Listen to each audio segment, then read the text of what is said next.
بەڕێزان ئەم کاتتان باش هیوادارم ساغ و سەلامەت بن لە خۆشیە بن. پاشتۆزی تر لەگەڵتانە بم خۆشەویستان داوای لێبوردنەکەم. باش شێری گروپەکانی بکەن هاوڕێیان بۆی هاوڕێیان زیاتر لەگەڵمان بن. ئێستا لەگەڵتانە بم. ڕێز و حرمەتم بۆ هەموو لایەک هەیە. هیوادارم باش بن. ئەو بەڕێزانی کە ئێستا لەگەڵمان هەروەها بەڕێزانی کە لە داهاتوان بەرنامەیە بینن تکایە بەرنامەکان شێر و لایک بکەن، کەناڵی ڕوودا و سەبسکرایب بکەن. هاوڕێیان هەموو جارێک من ئەمە دووباراکەمەوە هیوادارم کەناڵی ڕوودا و سەبسکرایب بکەن. هەروەها پیجی فەیسبووکم ئەو پیجەش لایک و فۆلۆ بکەن بۆی بەرنامەکان زیاتر ببینن. خۆشەویستان بەڕێزان، بەرنامەی ئەمڕۆمان لەسەر ئایا ڕاستە حاکان فیدان داوای لە ئیسلامیەکان کردووە کە دانوستاندن لەگەڵ پەکەکە بکرێت. شتێکی ئاوا بڵاو بۆتەوە. دیارە ئەو ئەجندایی کە حاکان فیدان وەزیری دەرەوەی تورکیا و هەروەها بڵێن مستەشاری میت لە ڕابردووە کە لە دوای ئەوەی کە دەست بەکارە بێ لەم کابینە نوێی ئەردۆغاندا سەردانی عێراق و کوردستانەکە. دیارە ئەم سەردانە بە بێهۆنیە ئەجندایەکی گرنگ لە پشت ئەم سەردانەوەیە بۆ گفتوگۆکردن و قسەکردن لەگەڵ دەسەڵاتدارانی عێراق، هەروەها لەگەڵ دەسەڵاتدارانی کوردستان لە حیزب و لە کەسایەتە سیاسیەکان. جا ئەوەی کە لە کوردستان حاکان فیدان لەگەڵیان کۆبوتەوە ئەو حیزب و دەسەڵاتانەیە کە پەیوەندیەکانیان لەگەڵ تورکیا پەیوەندیەکی زۆر باش و پتەوە زۆر جار چۆتە قاڵبی نۆکەرایەتی و ئیشکردن و هەروە خزمەتکردنی سیاسەتەکانی تورکیا. بۆیە سەردانی حاکان فیدان مەسەلەن لەگەڵ پارتی دیموکراتی کوردستانە بە هەموو باڵەکانیەوە کۆبوتەوە، لەگەڵ لایەنە ئیسلامیەکانە، لەگەڵ بزوتنەوەی ئیسلامیە، لەگەڵ یەکگرتووی ئیسلامیە، لەگەڵ ئەوانەیە کۆبوتەوە، لەگەڵ ئەو سەرکردانەیە کۆبوتەوە، قسە و باسییان کردووە.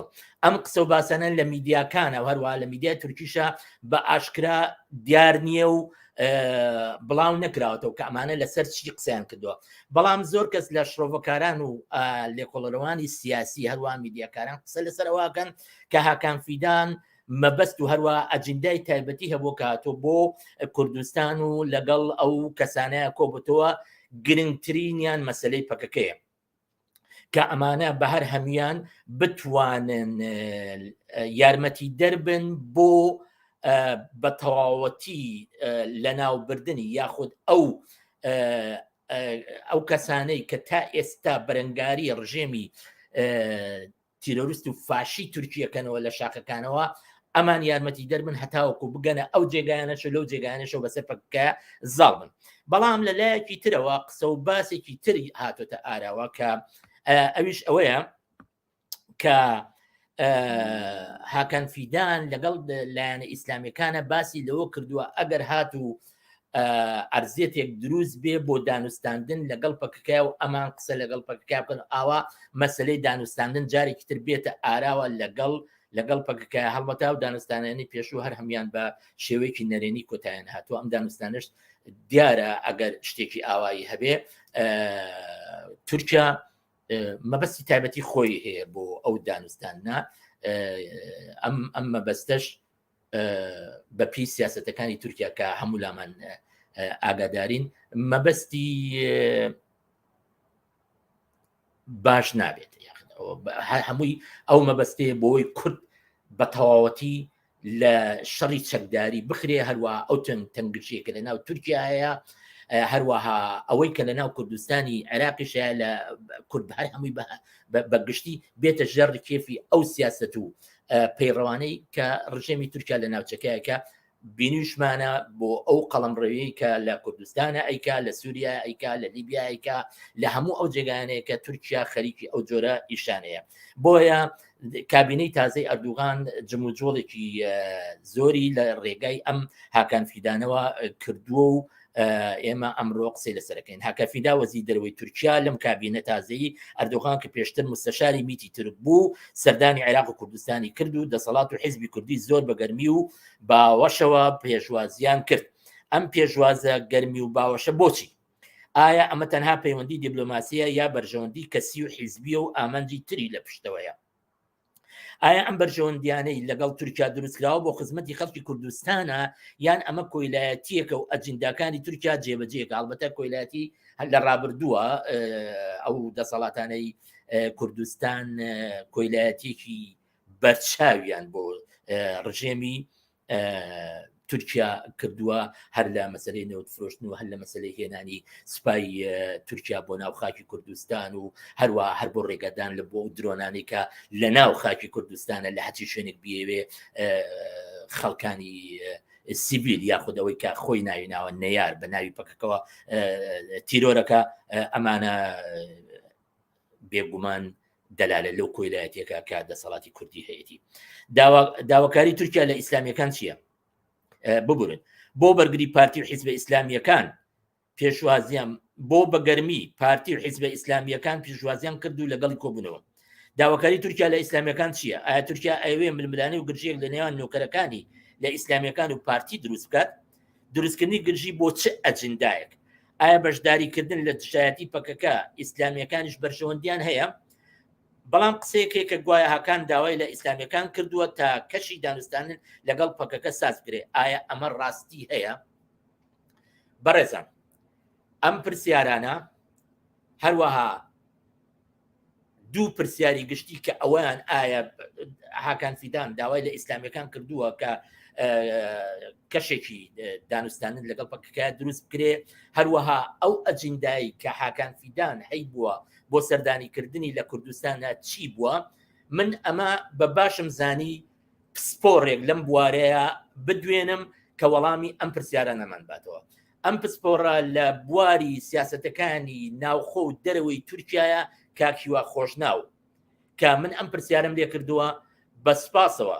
سپاس یەکەم کە وەڵامی پرسیارەکەی یاومەتەوە، منیش ئێستا پێشکەشی ئێوە یەکەم بابزانین کاکیوا چۆن شڕۆفەی ئەم سەردانەی هاکان فیدان ئەکات لەگەڵمان. سەرەتا سڵاو ڕێز،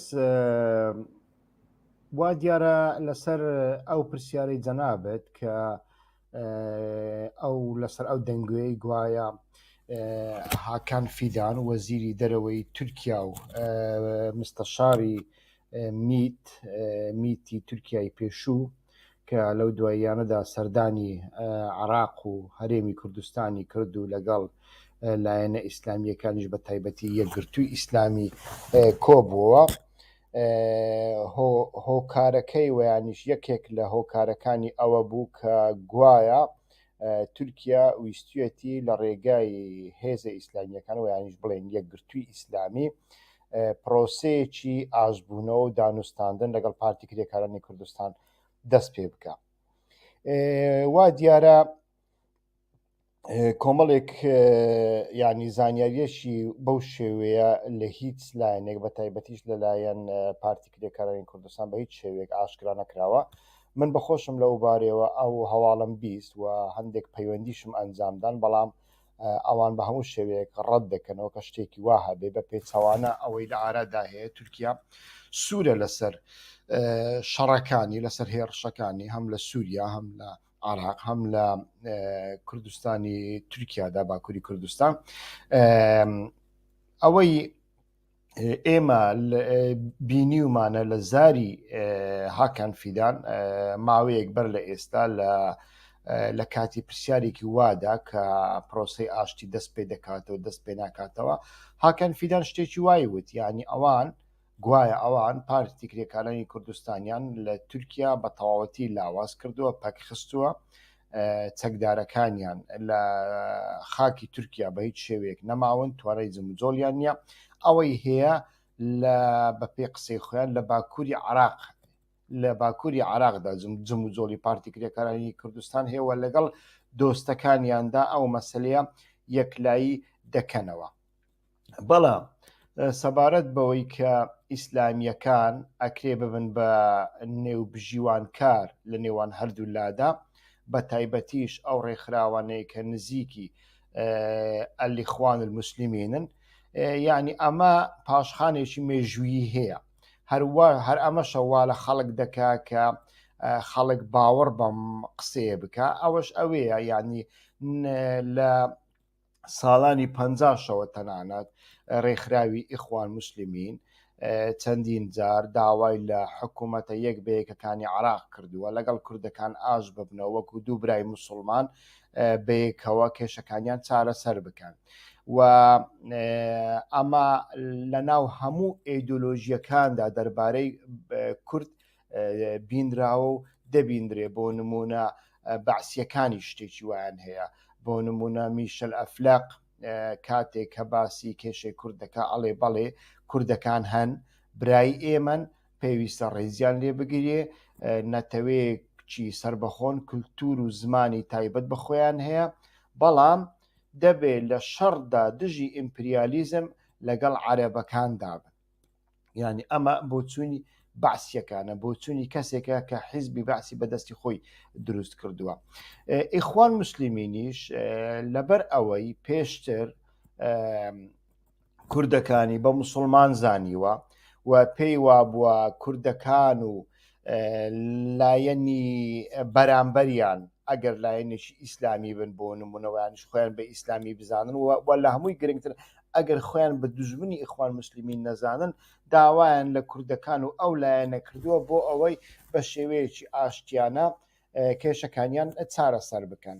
لە سەردەمی پرۆسەی ئاشتیدا بێگومان من ئینکاری لەوە ناکەم کە ئیخوان المسلمینی مسر بە تایبەتیش بەر لە بەهاری عەرەبی چەندین جار داواکاریەکی وای لە حکوومەتی داد و گەشە پێدان و ئەردوغان کردووە و یەکگرتووی ئیسلامیش لەو بارەوە هەندێک ڕۆلی پێسپێردراوە، ئەو ڕۆڵیان ئەنجام داوە.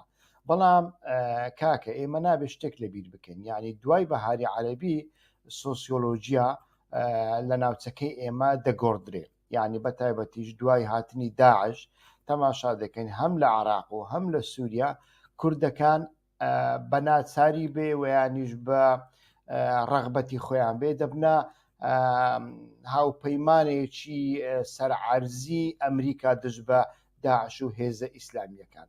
و ئێستا کە هەم بزوتنەوەی ئیخوان مسلمین هەم ئیسلامی سیاسی بەگشتی پێیان وایە کوردەکان سەبەبکارن کە ئەوان نەیانتوانیوە لە سووریا سەرکەون. لە عێراقیش خوێندنەوەیەکی وایان هەیە کە کوردەکان سەبەبکارن بۆ سەبارەت بە لە ناوچوونی داعش و ئیسلامی سیاسی نەیتوانیوە دەسەڵات بگرێتە دەست. یعنی ئەو سۆسیۆلۆژیای 20 ساڵ لەمەوبەر هەبوو، ئێستا کە ئەمە نەماوە شتێکی پێچەوانە هەیە. و لایەنە ئیسلامە سیاسیەکان کورد بە تایبەتیش ئەو خەتەی ئۆجەلان و پارتی کرێکارانی کوردستان نوێنەرایەت دەکا بە خەتێکی کافر دەزانن و پێیان وایە ئەمانە دەبێ لە ناو بچن. ئەمە لەلایەک. لە لایەکی دیکە ئێمە دەبێ ئەگەر بمان هەوێ لە هۆکاری هاتنی هاکان فیدان و سەردانیکردنی لایەنە ئیسلامیەکان بکۆڵینەوە، دەبێ بەڕاستی بە شێوەیەکی کە تەماشای بابەتەکە بکەین. یعنی پارتی دیموکراتی کوردستان کە چەندین ساڵە هاوکارێکی سەرەکی دەوڵەتی تورکیای دژ بە پارتی کرێکارانی کوردستان لە بادینان تەنانەت هەوڵەدا لە سلێمانیش کۆمەڵێک کار بکە و بمانەوەی نەمانەوەی لە بواری ئابووری، لە بواری جیۆستراتیجیدا، لە بواری جیۆپۆلۆتیکدا، لە بواری سیاسەتی ڕۆژانەدا و بە تایبەتیش بەهۆی ئەو سیاسەتەی پارتی دیموکراتی کوردستان لە بەرامبەر بەغدا دژ بە بەغدا ڕاستتر بڵێم بەردەوام پێویستی بە تورکایە و لە چەندین شوێندا بە تورکیا بەستراوەتەوە، ناتوانێت لی ببێتەوە. بەڵام ئێستا کە تەماشا دەکەین کە دەوڵەتی عێراق پەیتا بەهێز دەبێتەوە، دەیەوێت دام و دەستگاکانی ئیتر سەر لە نوێ زیندوو بکاتەوە یانیش بەهێزیان بکە و لە بۆ عێراق ئەولەویەتی سەرەکی وەکو پارتی دیموکراتی کوردستان نییە. ئەولەویەتی سەرەکی پارتی دیموکراتی کوردستان دیارە لە ڕاگەیاندنەکانیاندا دەبینین موچەیە شەراکەتە ئەویانش لە ژێرناوی شەراکەت بڵێن بەردەوامیکردنە بە تێگەیشتنی دەوڵەت لە ناو دەوڵەتدا، بەڵام ئەولەویەتی دەوڵەتی عێراق ئێستاکە سەروەری خاکەکەیەتی و ئەو خاکە بەشێکی لەلایەن دەوڵەتی تورکیا بمانەوێت نەمانەوێت داگیر کراوە، دەسووتێنرێ لی دەدرێ سوپای تورکیا بە ئارەزووی خۆی کەینێ بیەوێ دێتە ناو کوردستانی عێراق ڕۆژانە بە درۆن و بە فڕۆکە لی ئەدا.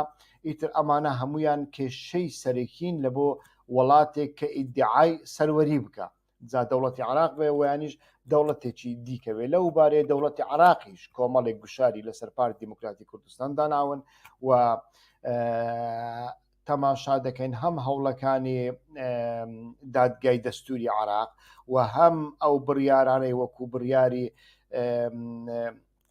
دادگای تایبەت بە بازرگانی دادگای پاریس مەبەستمە، ئەمانە هەموو ویان کرد کۆمەڵێک کارتی پارتی دیموکراتی کوردستان لە ناو بچن. خۆی لە خۆیدا پارتی دیموکراتی کوردستان تەماشا دەکەین یەکێتی نیشتیمانی کوردستانی لەگەڵ دانیا، یەکێتی نیشتیمانی کوردستان زیاتر لەگەڵ بەغدادایە و کۆمەڵێک هاوسەنگی دیکەی نێودەوڵەتی هەنە کە پارتیان تاڕادێک خستۆتە دەرەوەی یاریەکان. بۆ نمونە تەماشا دەکەین لەو ئۆپاراسیۆنانەی کە دژ بە داعش ئەنجام دەدرێن بە هیچ شێوەیەک هیچ پێشمەرگێکی هیچ هێزێکی پارتی دیموکراتی کوردستان لە قەرەچووق بەشداری پێناکرێ وانە ئەمەش سەیرە، چونکە لە قەرەچووق یەکێتی نییە بەڵام پارتی هەیە، بەڵام کاتێک ئەمریکیەکان ئۆپەراسیۆنێک دەکەن هێزەکانی یەکێتی بانگ دەکەن، دژە تیرۆر یەکێتی بانگ دەکەن و ئەمانە هەموو وایان کردووە کە پارتی بەتەنیا بمینێ و تورکیا لەمە نیگەرانە لە ئایندەدا ئایا پارتی دەچێتە لای بەغدا و یانیش بەردەوام دەبێت لەسەر ئەو سیاسەتەی کە پێش ڕیفراندۆم ئەنجامیدا و هەتاوەکو ئێستا کە بەردەوام زیانی بۆ پێگەی نەتەوەی گەلی کورد هەبووە لەمەدا نیگەرانن. و دەوڵەتی تورکیا بێگومان کۆمەڵێک ڕاستی ئەزانێ، یعنی یەک لەو ڕاستیانە ئەمەیە یەکگرتووی ئیسلامی و یانیش ئیخوان موسلیمین لە سەرەتادا ئامانجی گرتنە دەسەڵات نییە، بەڵکو لە سەرەتادا ئامانجی ئەوان هەژمونی هێگۆمۆنیای فکریە، هێگۆمۆنیای کولتوریە، هەژمونی کولتوری و فکری ئیسلامی سیاسی بەگشتی و ئیخوان بە تایبەتی بەڕاستی سەرکەوتووە بە پێی خۆیان. ینی تەماشا دەکەین ئەو ڕۆکە هیچ حیزبێکی دیکە نەوەکو خەڵک بەبێ حیجاب ناچێتە دەرەوە، خەڵک ناوێری مەلەوانی بکە، خەڵک ناوێری بە ئاشکرا لە شوێنێک ئەلکۆهۆڵ بخواتەوە، خەڵک ناوێری جلوبەرگێکی بە ئارەزووی خۆی جلوبەرگ لەبەر بکە، خەڵک ناچار دەبێ ئەگە بە درۆژ بێ دەچێتە مزگەوت و نوێژ دەکا و خۆی وە کەسێکی مسلمان و دیندەر نمایش دەکا. حیزبە سیاسیەکانی شوان یعنی گوتەکانی نەوشیروان مستەفامان پێشتر بینین دەربارەی ئاین، گوتەکانی شاسوار عەبدولواحید دیارە کە لی دەپرسن ئایا ئەگەر ئێوە هاتنە سەردەسەڵات ڕێگا دەدەن دەستور بگۆدرێ بۆ دەستورێکی شەریعەتی، ئەڵێ بەڵێ. یەکێتی نیشتیمانی کوردستان و سەرکردەکانیان ئەوە بە ئاشکرا لەسەر سۆسیال میدیا و لەسەر هەموو میدیای کلاسیکیدا دیارە کە دەست دەخەنە شانی سەلەفیەکان و ڕسمیان لەگەڵ دەگرن و ئیتر هیچ کێشەیەکیان لە بەیندانە. بەڵام ئەمە لە بۆ پارتی کێشەیە، لە بۆ پارتی کێشەیە. مەسەلەن تەماشا دەکەین هەم هەڵبژاردن نزیک بووە، ئەمەش هەیە، ینی ئەمەش دەبێ لە بەرچاو بگرین، ینی ئەو گەمانەی کە دەکرێن ئەو جموجۆڵانەی دەکرێن هەتا ڕادەیەک ڕنگ بێ پەیوەندیان بە هەڵبژاردنیشەوە هەبێ، بەڵام ئێمە باسی سەردانەکەی هاکان فیدان دەکەین و پەیوەندی لەگەڵ هێزە ئیسلامیەکان. ئەو کاتەی هاکان فیدان هاتە کوردستان و چاوی بە یەکگرت و کەت لەو کاتە تەماشامان کرد ڕۆژنامەوانێکی یەکگرتو لە بادینان دەستگیر کرا بە تۆمەتی چی؟ بە تۆمەتی ئەوەی گوایە ئەمە پەیوەندی لەگەڵ پەکێکەوە هەیە. ئەمە بە هیچ شێوەیەک ڕاست نییە، یعنی لە ناو یەکگرتوودا کەسانی بە تایبەتیش کەسانی ڕاگەاندن کار میدیاکار پەیوەندیان لەگەڵ پەکەکە نییە لەوانەیە لە ناو یەک گرتو یەک دوو کەس هەبن ڕاست پێدراون کە پەیوەندیان لەگەڵ پەکەکە هەبێ هەموو حیزبەکان سیاسەتێکی وا کلاسیکیان هەیە یعنی ئەگەر لایەنێکیان خۆش نەوێ و دژبەریشی بن یەک دوو کەسی خۆیان تەعین دەکەن بۆ ئەوەی بەردەوام لە پەیوەندیدا بن لەگەڵ ئەوان گوتارێکی دیکەیان هەبێ سیاسەتێکی دیکەیان هەیە بۆ ئەوەی لە ڕێگەی ئەوانە کەناڵەکانیان کەناڵی پەیوەندیکردن لە کاتی پێویستدا بپارێزن بێگومان یەکگرتوش ئەوەیە بەڵام یەکگرتووەکان بەگشتی تەماشا دەکەین دژی سیاسەتی پارتی کرێکارانی کوردستانن و هیچ کادرێکی یەکگرتو نابینین کە قسێک بکە بڵێ ئایا ئێوە ئەو مزگەوتانە لە سووریا بۆ دەسووتێنن یعنی بە دەوڵەتی تورکیا بڵێ وانیش لە باکووری کوردستان ئەو هەموو خەڵکە ئەوانش مسلمانن بۆ دەیان سووتین ئایا دارستانی مسلمانە کوردەکان بۆ دەسووتێنن لە جوودی و لە گابار و لە زاپ و لە مەتینان قسەیەکی وە ڕەخنەیەکی وە بە هیچ شێوەیەک نابینین ئەگەر هاتوو ئەتۆ ئەندامێکی یەکگرتووت ناچار کرد قسە بکە لەسەر ئەو بابەتە ئەڵێن وەڵا ئەوانی غەڵەتیان هەیە یعنی جوابێکی وات پێ ئەدەنەوە قسەیەکی دیکەیان نییە گوتارێکیان نییە ڕەخنەیەکی توندیان نییە بەڵام بە حکمی ئەو بۆشایی ئەو لایەنانەی کە پێیان وایە سیکولارن یانش حیزبەکانی دیکە ئەو بۆشاییە فکری ئەو بۆشایە کولتوریە ئەو بۆشاییە ڕۆشنبیریە هەژمونگەرایی ئیسلامی سیاسی ئەڵێ تەنانەت ئەمە هەژمونگەرایی ئاینیش نییە هەژمونگەرایی ئیسلامی سیاسیە چونکە ئیسلامی سیاسی ئاڵێگە ئەگە بە درۆژ بێ ئەتۆ دەبێ بچێ مزگەوت ئەگەر بە درۆژ بێ ئەتۆ دەبێ بڵێ من مسلمانم مەرج نییە تۆ مسلمانی مەرج نییە تۆ ئیمانداری بەڵام دەبێ وا بڵێ دەبێ وا خۆت نمایش بکردوە ئەمیان فەرز کردو بەسەر کۆمەلگا بەسەر حیزبە سیاسیەکاندا و ئەمە هەم پارتی لە بۆ پارتی دیموکراتی کوردستان لە بادینان و بە تایبەتیش لە هەولێر و بادینان کێشەیە و هەم کاتێک هاکان فیدان دێ لەگەڵ ئەوانیش کۆ دەبێتەوە پارتی هەست بەو مەترسیە دەکا کە ئەمە ڕنگ بێ کارتێک بێ یعنی هاکەن فیدان بە ناڕاستەوخۆ ڕنگ بێ بە پارتی بڵێ تەماشاکە ئەگەر ئەو کارانەی ئێمە لە تۆمان دەوێ بۆمان نەکەی دژ بە پارتی کرێکارەی کوردستان ویانیش دژ بە بەغدا ویانیش لە پەیوەندیدا لەگەڵ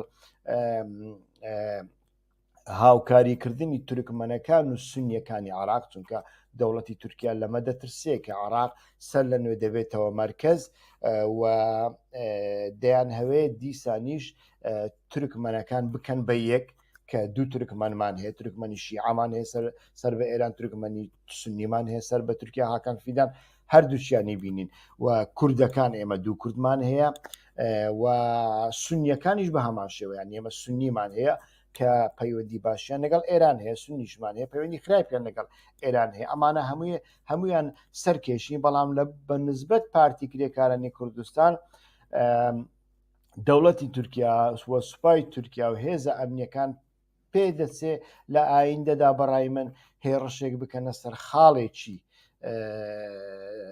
پارتی کرێکارەی کوردستان و ڕنگ بێ ئەم خاڵە بادینان بێ لە بادینانیش ڕنگ بێ گارە بێ چونکە چیای گارە لە بەرەی پشتەوەیە لە ناوە خۆی بادینانە و ئەوان پێیان وایە لە چیای گارە لۆجستیک و پێداویستی هەم پێداویستی مادی هەم پێداویستی معنەی و عسکەری هێزەکانی گەریلاکانیان لە زاپ و لە مەتینان و لە حەفتانین و لە ئاواشین لە ئێوە دابین دەکرێت و چیای گارە بە تەنیا بە پێش شەوێک دوورە لە ناوچەی ئێزیدیەکان لە ناوچەی شەنگال کە ئەمەش کێشەیەکە لە بۆ تورکیا لە بۆ پارتی دیموکراتی کوردستانیش و چیای گارە بە تەنیا شەوێک دوورە لە سنووری ڕۆژئاوا واتە لە دێرێک لە ئاوەکە لە ڕووباری دیز دەپەڕیەوە دەگەیە کوردستانی سووریا جێگایەکی استراتیژیە بەڵام چیای گارە پێشتر تورکیا خۆی تاقی کردوتەوە لەوێ لە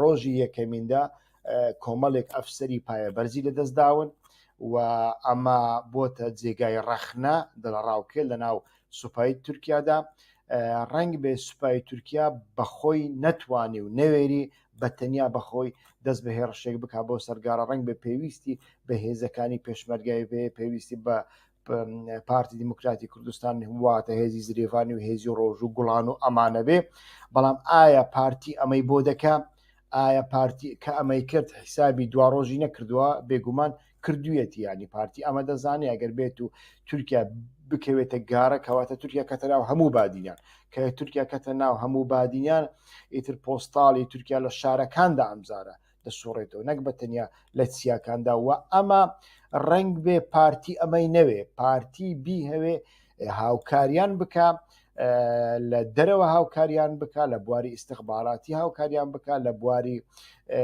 ئابلۆقەدانی هێزەکانی گەری لە ناوچەیەکی دیاری کراو هاوکاریان بکە. بەڵام ئایا لەو بارەیەوە هاوکاریان دەکا؟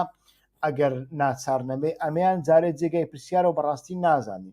لەو سەردەمەدا تەماشامان کرد هاکان فیدان لەگەڵ یەکگرتووی ئیسلامیش کۆبووە، لەو سەردەمەدا پارتی دیموکراتی کوردستان لە بەرامبەر یەکگرتووی ئیسلامیدا ڕۆژنامەنووسێک دەستگیر دەکا و ئیدعا دەکا کە ئەمە پەیوەندی لەگەڵ پارتی کرێکارانی کوردستان هەیە، یعنی ئەمە پەیامێکی پارتیە لە بۆ هاکان فیدان.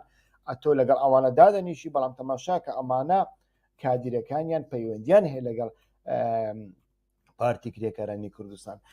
پرۆسەی ئاشتی باوەڕ ناکەم هیچ زمینێکی ئێستا کە تێدا مابێ، یعنی ئەوەی کە دەوڵەتی تورکیا دەیەوێ پارتی کرێکارانی کوردستانیش پێم وانە ئامادەوێت پارتی کرێکارانی کوردستان ئامادەیە لە بۆ پرۆسەیەکی ئاشتی، بەڵام ئەو مەرجانەی کە پارتی کرێکارانی کوردستان هەیەی دەوڵەتی تورکیا بە هیچ شێوێک ئامادەنی و پێویستی پێ نییە وەڵامیان بداتەوە. بۆیە من بە کورتی لەسەر هەردوو پرسیار شڕۆڤەیەکی بەو شێوەیەم دەبێ.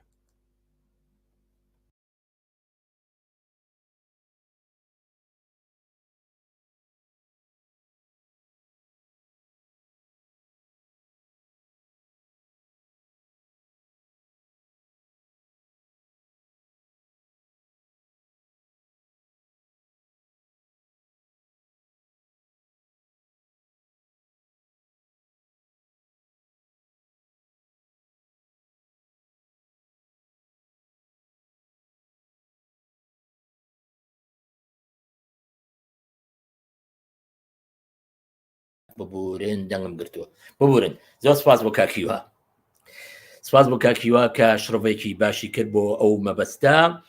دەستی خۆش بێ. من سپاس یەکەم حەز ناکەم بەرنامەکەم درێژە بکێشێ و هەروە ئەو بابەتە لە مەهامی قسە و باسەکانی کاکیوە کەمکەمەوە. بۆیە ئەم بەرنامەیە بەم کورتیە کۆتایی پێهێنم بە ڕێزان خۆشەویستان.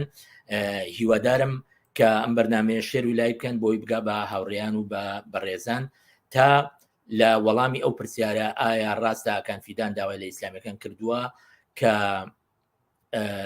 کەشی دانوستاندن لەگەڵ پەکەکە دروست بکرێ. بەڵام بە بیر و بۆچوونی کاکیوە و هەروەها وەکەوەی کە لێکەڵینەوەی لێ کردووە لەلایەن پەکەکەەوە ئەمە بەرپەرش دراوەتەوە کە گوایە شتێکی وان نییە، بەڵام زۆر کەس ئەو قسە و باسانیان کردووە. بەڵام ئێمە پرسین ئایا ئەجنداکانی هاکان فیدان وەزیری دەرەوەی تورکیا هەروە مستەشاری میتی تورک لە ڕابردووە چی بۆ ئەجیدایانە چی بووە کە ئاوا بەگشتی لەگەڵ سەران هەروەها لەگەڵ دەسەڵاتداران هەروە لەگەڵ کەسایەتیەکانی کووردە کۆبووتەوە لە داهاتووە ئەنجامەکەی ئەبینین. هەرچەنە ئێستا ئەتوانین بزانین مەسەلەکە هەر هەمووی ئەو گرژی و ئەوەیە بۆ کۆتایی هێنانی تەواوەتی پارتی کرێکارانی کوردستانە بە یارمەتی دەسەڵاتی کوردی، چونکەم تورکیا نایەوێ خۆی بە لەو شاخ و داخە چڕی کە لە پێشوودا چەنەها کوژرا و زەرەرمەند بووە ئەوێ کورد بە کورد خۆی بەکوشت بات. بۆیە کۆیلەکانیشی بۆ ڕازیکردن و بۆ مانەوەی خۆیان احتیمالە سەر بکێشن لەوانە، بەڵام ئەم شەڕە بە قازانجی هیچ کەسێک نامێت، تەنانەت پارتی و ئیسلامیەکانیش ناوێت. بۆیە لە داهاتوە ئەبینین کە ئەجندای هاکان فیدان بۆ ئەم ناوچەیە چیە بێت. وەکو کاکیوە شڕۆڤەی بۆ کرد احتیمال هەیە هێرش بێت بۆ سەر چیایگارە. من لێرە کۆتایی بەم بەرنامەیەنم بەڕێزان خۆشەویستان تا بەرنامەی داهاتوو کات و ساتێکی خۆشتانە بێت لە خۆشییان.